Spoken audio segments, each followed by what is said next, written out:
Bon, on doit être le 15 ou un truc dans le genre. Ouais, samedi 15 septembre.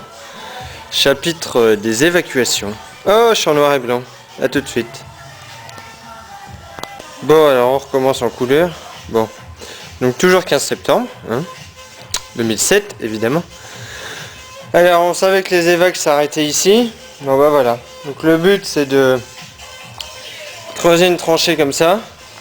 Bon, de moins en moins profonde puisque arrivé là-bas on va être quasiment au niveau du sol. Et de mettre les évacs avec une très très légère pente, à peu près 1,25 par mètre. 1,25 cm. 5 cm sur le PVC de 4 mètres quoi, de pente. Voilà, donc tuyau de gauche. Voilà, lui il est branché direct dans le mur. Il va remonter. Voilà, c'est l'air. Deuxième tuyau en partant de la droite, c'est douche, tout le bordel. Donc là, il va rejoindre la cuisine. Donc ça, c'est l'îlot, la cuisine, l'évier. Et le troisième, celui-ci, c'est le chiotte. Voilà. Et il y en a un quatrième.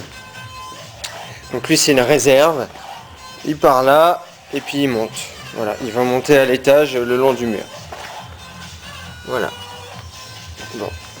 Et donc le plus chiant en fait c'est le deuxième là, celui-ci. Donc là en fait il va aller jusqu'au bout, jusqu'à là-bas. Mais donc là il part pour la cuisine.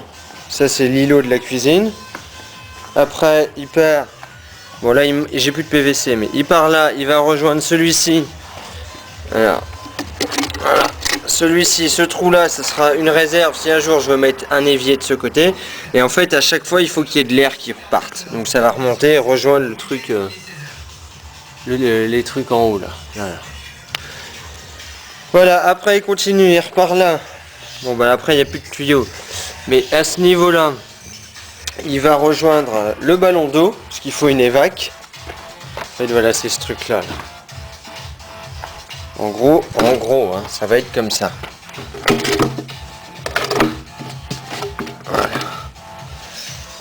Voilà.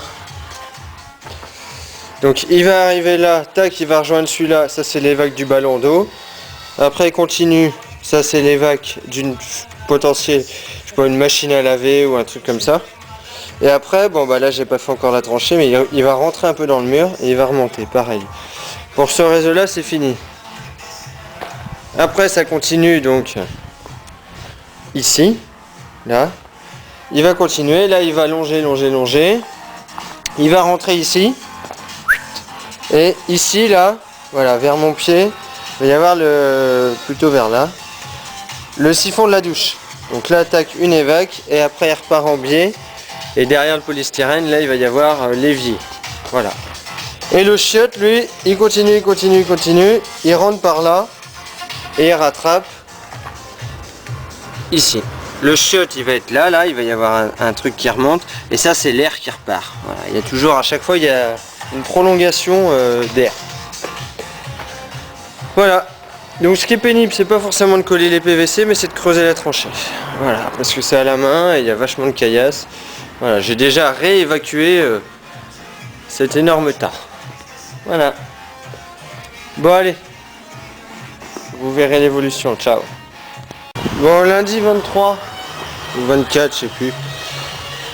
Bon alors après avoir passé les évacs, donc là on les voit pas mais on voit un peu aux tranchées, il y en a une qui part là. Après là on continue.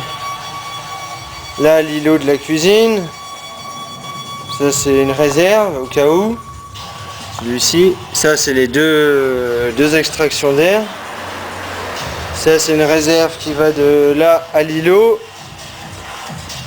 Voilà. Après ici, bah, il y en a trois autres là. Ça c'est la réserve qui vient de la cabane. Et puis bah, là je suis en train de passer les PTT, l'eau et les lecs. Donc voilà. Donc à savoir, il y a 2 PTT parce que c'est obligatoire. Il y a un rouge pour les lecs. Et il y a 2 eaux. Voilà. Parce que j'ai un projet en cours. Voilà. Donc c'est galère parce que bah, il faut pas que ça déborde du niveau prévu. Et donc je suis obligé de recreuser un peu, voilà. Mais après une fois que c'est recouvert, c'est bon. Et ça sort par là. Voilà. Voilà. Puis bah après ça sera branché. Ça sera branché quoi. Voilà. Allez, puis bah là au niveau des évacs, il me reste plus que ça, c'est la douche. Ici. Et puis bah là le dernier à mettre, que je vais faire tout à l'heure. Ça va aller au lavabo derrière ce tas d'isolant. Allez, à tout à l'heure, ciao.